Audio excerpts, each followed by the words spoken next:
Hola clase, ¿cómo están ustedes? Aquí estamos en unidad 4 y espero que hayan comenzado. Como pueden ver, aquí tenemos apuntes de la unidad, discusión que es sobre la telenovela mexicana. Tal vez ya han hecho esta actividad, ya pasó la fecha límite, pero todavía pueden entregarlo. Am, una lectura y escritura sobre Sor Juana Inés de la Cruz. No hay mucho para escribir y tampoco hay mucho para leer, pero es sumamente importante porque ella es una de las escritoras más importantes en la literatura hispanoamericana y española. También tenemos una prueba sobre México, sobre lo que leemos y estudiamos en Acceso, el libro de texto. So, hopefully you stuck around for all of that in español. So here we are in Unidad 4 sobre México. And of course, you have the same format. You have your apuntes, la discusión that you may have already started on. The date has passed, but you can still turn it in if you haven't. So we have la lectura sobre Sor Juana Inés de la Cruz, one of the most important writers in Hispanic American letters or literature, as well as Spanish literature. So she is from ascendencia española, but she is recognized as being of herencia mexicana. So she's a treasure of the Mexican community. So I don't like to say that word in English, la comunidad mexicana, I'll say that. So we have also la prueba of what we learned in Acceso. Okay, so en esta unidad vamos a comenzar a hablar sobre México en general. No podemos terminar, sí, no podemos cubrir todo sobre el país y la cultura. We can't cover everything about the country and the culture, but we'll at least begin. Vamos a pensar unas preguntas para la discusión. And we'll think about the questions, even though we may have already done them. So, también en esta unidad, vamos a hablar de dos puntos gramaticales, los objetos indirectos y sus pronombres, y la palabra ser.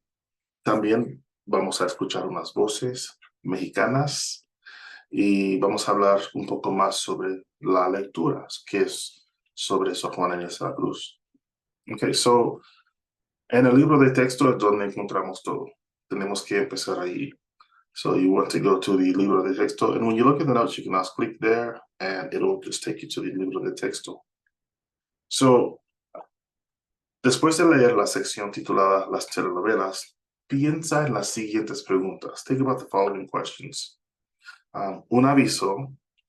Algunas de las imágenes de las telenovelas son violentas y no son para menores. So some of the images are violent and not for little kids. So I know at least one of us has little kids running around. You probably want to, I don't know, if you can, tell them to go do something for a few minutes.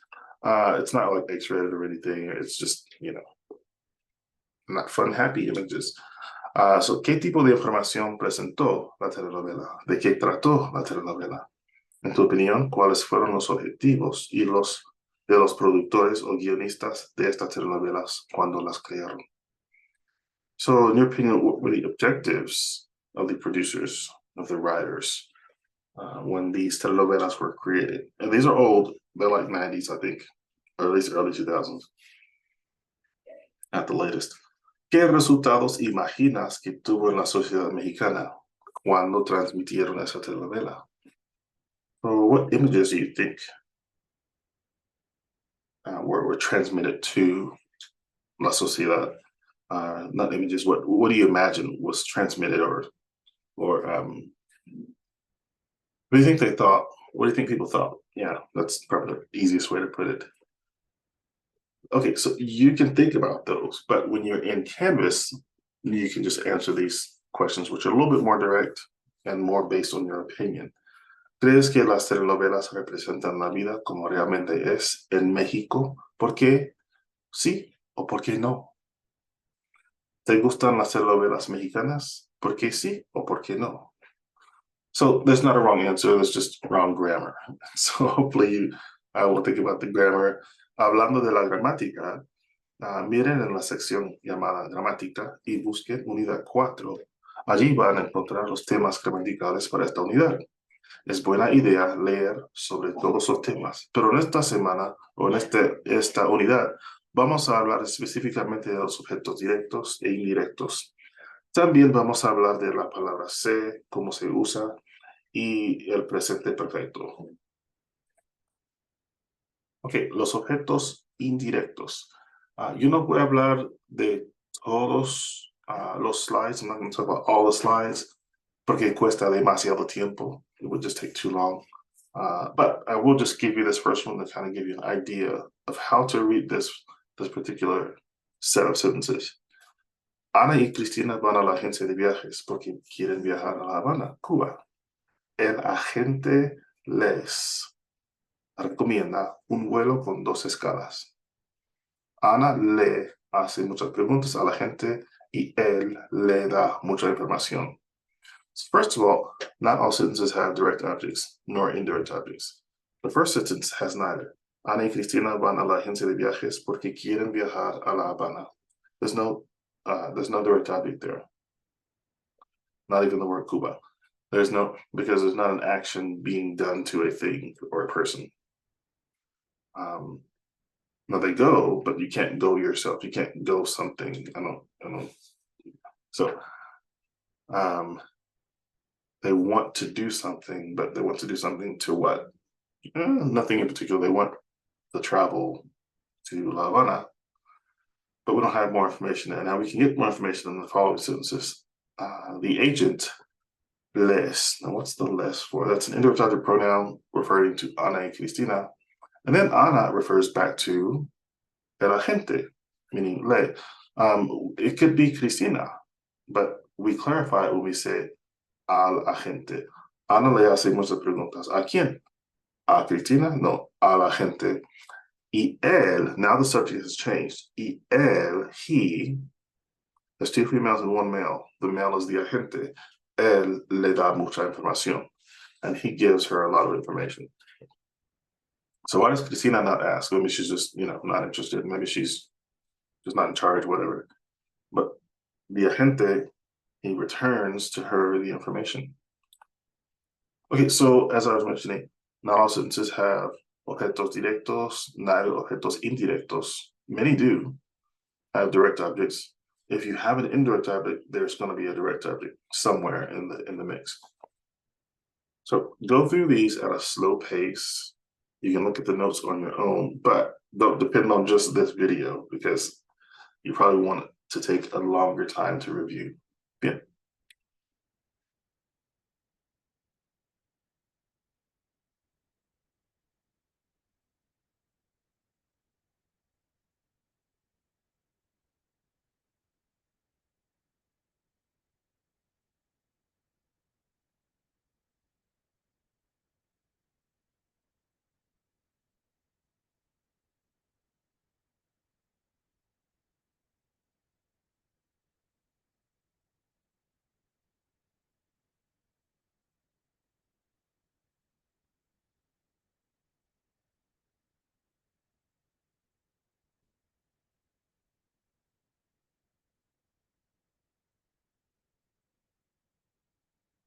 Okay, so let's practice. Here we have un modelo. Yo les escribo postales del Caribe. And we wanted to put les in there in place of a mis padres. Could you have not said yo escribo postales del Caribe a mis padres? Sí, claro. But the whole idea of pronombres is to achicar or acortar, to shorten la frase. Let's do this one. The recipient is a él, right? So which pronombre, the objeto indirecto, can we use? We're going to use le, right? So yo le hago muchas preguntas a la gente de viajes. Could you have not said, yo hago muchas preguntas a la gente de viajes? It sounds like you just said that, right? It sounds like I just said that. Yo hago muchas preguntas, yo le hago muchas preguntas. Well, it's such a common thing that in Mexico, a lot of people don't even know that they're saying it, right? They don't even know that they're saying the indirect object pronoun. So, yeah, it's really important if you are ever planning to go to Mexico or talk to people who grew up in Mexico, they're going to throw a lot of indirect object pronouns in there. It's just un colloquialismo, a colloquialism. Okay, so that was a lot, especially if you needed to jog your memory on a lot of that. If you've been studying it recently, or if you remember it very well, maybe it wasn't. But this next part is kind of different. It can also be kind of taxing mentally. We haven't done a lot of it, not in Español Uno nor in Español Dos, and really not. We did a little bit of it in Español Intermedio Uno. Well, this is about the se construction. It can mean several different things. So it can be used to disculpar or to excuse oneself, right? So here's an example. Primero llegué a clase tarde. Now, notice this is from the first person point of view, right?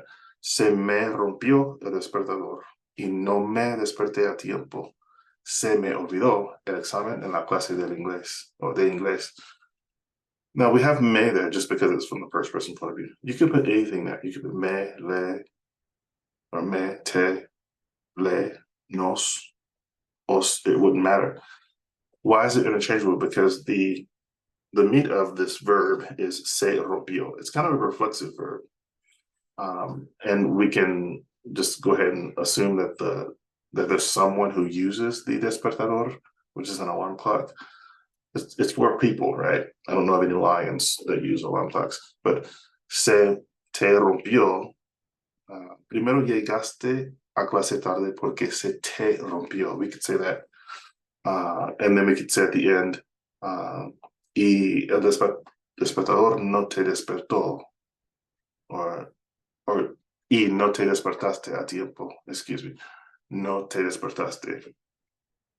And you didn't wake up on time. And then you could say, se te olvidó el examen de la clase de inglés. This way we're saying it to a person that's not yourself. We're saying, you arrived late and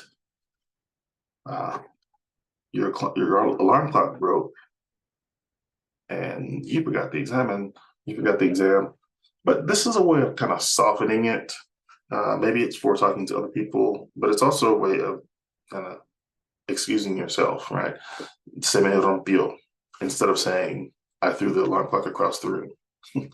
So the other day, so I didn't have an alarm clock to wake up to. Se me olvidó el examen. The exam forgot itself to me. This is called no fault construction, right?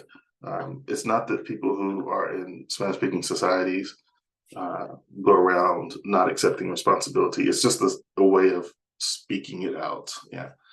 So you can think of all of these. You see three forms here: reflexivo, impersonal, and recíproca. So you can think of all of these as kind of reflexive. We're familiar with that. We learned it early on in Español Uno. Se levantó, he raised himself or she raised himself, got up. This thing was done to oneself, right? No se fuma, smoking is not done here. You'll see this a lot when you see a sign that says, se habla español aquí. So that's a common place. Ellas se saludaron con un beso. Here we have a pluralization. When it's more than one person, it's just called reciprocal. It's the same as reflexive. It's just that two people are doing this. This makes more sense. Ellas se saludaron con un beso. It makes more sense than to say ella se saludó con un beso. If you say it like that, then it's like she kissed herself or she greeted herself with a kiss, which would be really weird and kind of like an alien. Okay, so again, here are some more examples. I won't go through all of them verbally. I'll just let you go through them at your own pace in the slides when you have time on your own.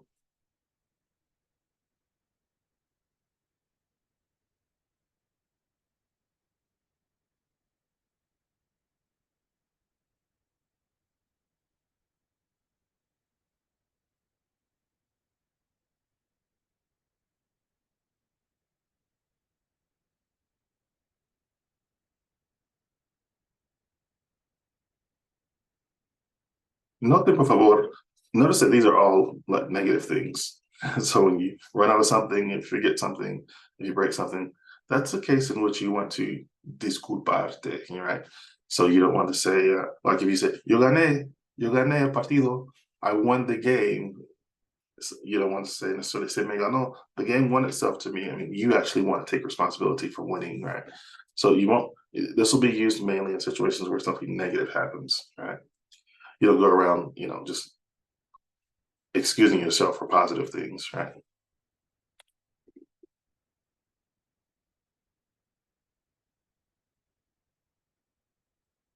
Okay, so test yourself. Modelo. Beto perdió las llaves del taller. So instead of saying Beto did something bad, as in losing the keys to the shop, that'd be really bad. Yeah. But a Beto se le perdieron las llaves del taller. So the keys lost themselves. They grew legs. Crecieron piernas y se fueron. They grew legs and they went. Let's see. Beto no llamó a los clientes, and he couldn't call the clients because he couldn't get into the shop, and he doesn't have a cell phone. This is the year 1971. So he forgot. So how would you make this a no-fault construction? You need a say in there because that's the whole key of the construction. Beto, or maybe it's a Beto. Yeah, I want to start with a Beto. Se. It's going to be to him, so it's going to be le. A Beto se le, and then your verb olvidar. Is it going to be olvidó, olvidaron?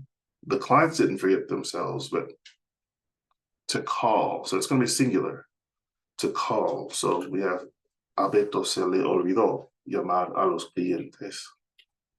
Okay, so Jordan talks about se. Se is a monster.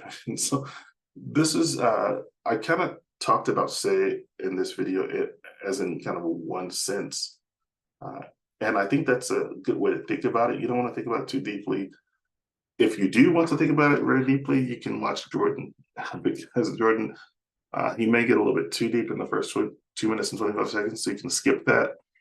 But I think this is a long video, maybe not as long as the one you're currently watching, but watch it if you want some more information on how to use se. So en acceso, we have Voces de Mexico, and vayan ustedes a esa página, and you can click Voces to go there directly, and you can escuchar Adolfo. Y pueden leer a transcrito también to follow along with what he's saying. There's Adolfo. You can listen also to Mari Carmen, Hernan, Luis, and be sure to click on Voces, the parte en azul, because you can learn a lot of colloquialismos, which is pretty important for us because we are so close to Mexico. Yeah, estamos un poco al norte, we're just a little bit north. Okay, bien. So moving on, tenemos la lectura y escritura sobre Sor Juana Inés de la Cruz. En Canvas, haz clic donde dice Sor Juana Inés de la Cruz. Lee los dos poemas, a su retrato y a una rosa. Haz clic en el botón azul, entregar tarea, para subir las respuestas. Y recuerden usar frases completas o con verbos conjugados para contestar las preguntas. Ok, ¿qué hacemos ahora? Pues necesitan empezar a leer la unidad sobre México en el libro de texto, incluso la introducción, aperturas, almanaque sobre García Bernal, el corrido mexicano, las telenovelas y la lucha libre. Y la sección que se llama sucesos y las 3 partes, porque esas partes van a aparecer en la prueba. So you want to do the 3 parts in sucesos because they're going to show up in the quiz. También quieren pensar en las respuestas para el foro de discusión. If you haven't already, I think we have probably already done that by the time you're watching this video. Finalmente, quieren visitar la página de Voces. You want to visit the page of Voces.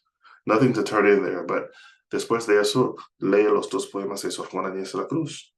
Bien. Que viva México lindo y querido. Y es todo para este video. Gracias por ver y nos vemos en clase. Hasta luego.